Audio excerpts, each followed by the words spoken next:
Ladies and gentlemen, it is now my great honor to invite the Honorable Sardar Ayaz Sadiq, the Honorable Speaker of the National Assembly of Islamic Republic of Pakistan, to deliver his presidential remarks.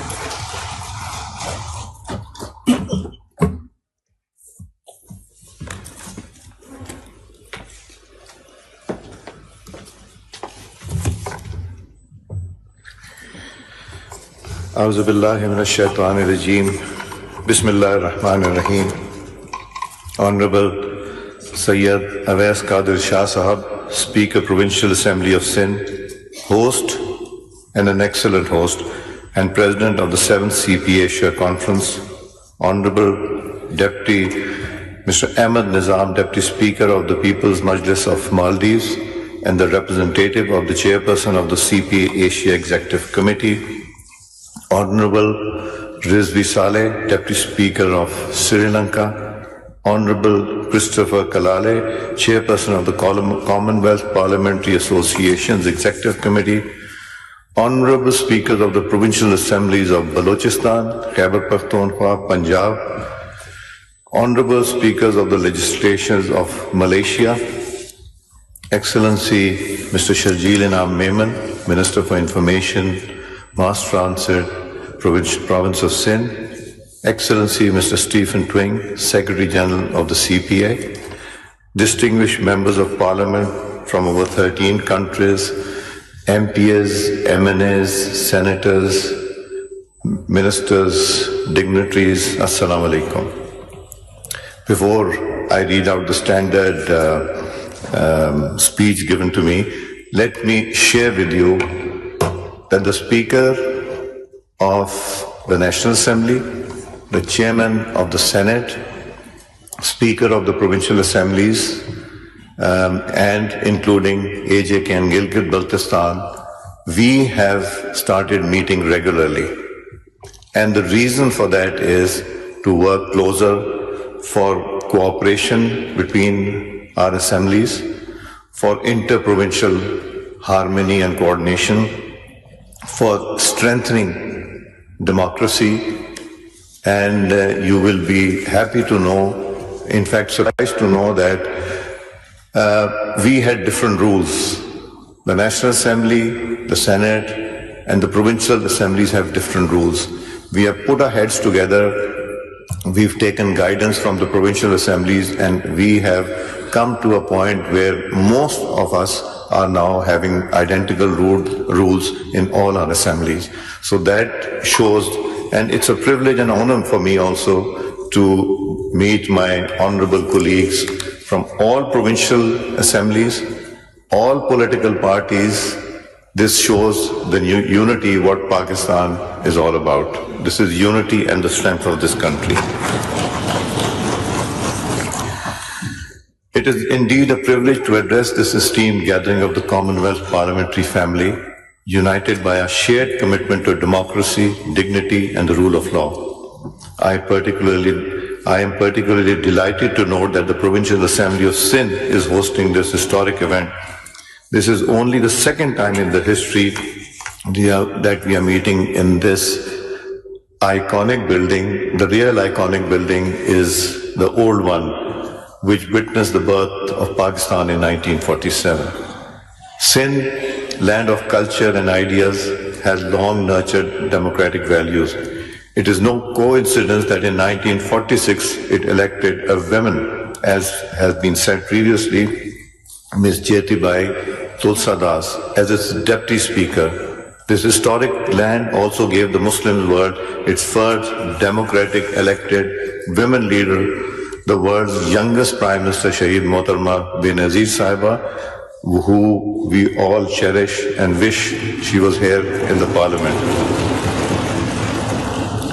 Ladies and gentlemen, today we convene under the theme Parliaments of Future, Redefining Democracy Through Trust, Inclusion, Innovation and Peace. This theme reflects not only our national aspirations, but also the collective responsibility we share to strengthen parliaments that are resilient, responsive and representative. Trust, inclusion, innovation and peace are not mere ideals.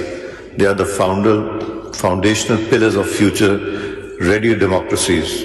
Without trust, representation falters. Without inclusion, legitimacy erodes. Without innovation, governance stagnates. And without peace, progress is jeopardized. Distinguished guests, the Commonwealth is a young community. Over 65% of our population is under 30. Yet globally, only 2 to 3% of parliamentarians belong to this generation. This is a profound democratic deficit. It is our responsibility to bridge this gap by integrating young voices through youth advisory councils, structured internship, and dedicated youth. Representation in parliamentary committees. Inclusion remains the bedrock of sustainable democracy. Representation of women, minorities, marginalized communities, and persons with disability is not a privilege, it is a democratic duty. Diverse parliaments craft stronger legislation and deliver governance grounded in justice, equality, and dignity. Ladies and gentlemen, innovation and technology are indispensable allies of modern governance. AI-enabled legislative research, digital documentation, and e-parliament system can enhance transparency, efficiency, and public engagement. Open data governance and digital citizen platforms strengthen democratic accountability by bringing parliaments closer to people. Accountability is the cornerstone of democratic legitimacy. Effective oversight committees empowered with research capacity, accurate data, and institutional independence ensure the government remains answerable to the people and uphold the highest standards of governance. Distinguished delegates, federalism and power sharing are crucial for unity and equitable development. Balanced authorities between federal and provincial ties strengthen cohesion, respects diversity, and promotes stability. Cooperative governance and interparliamentary coordination are essential tools for national harmony. Parliaments also play a crucial role in advancing peace at the regional and global level. They must champion humanitarian principles, protect political rights, and advocate for peaceful resolution. Pakistan reiterates its unwavering support for the people of Indian illegally occupied Jammu and Kashmir, whose right to self-determination is firmly rooted in the UN Security Council resolutions. Likewise, the humanitarian tragedy in Gaza calls for urgent global action based on justice, dignity, and human rights. Ethical leadership, transparency, and modernization are the hallmarks of enduring democratic institutions. Integrity in public office is non-negotiable.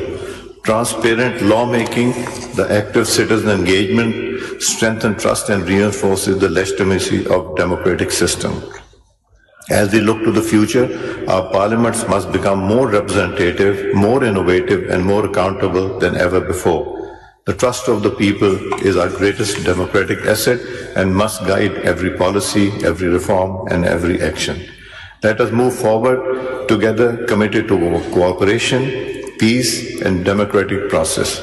Let us build parliament and an inclusive technological advances ethically, grounded and dedicated to justice.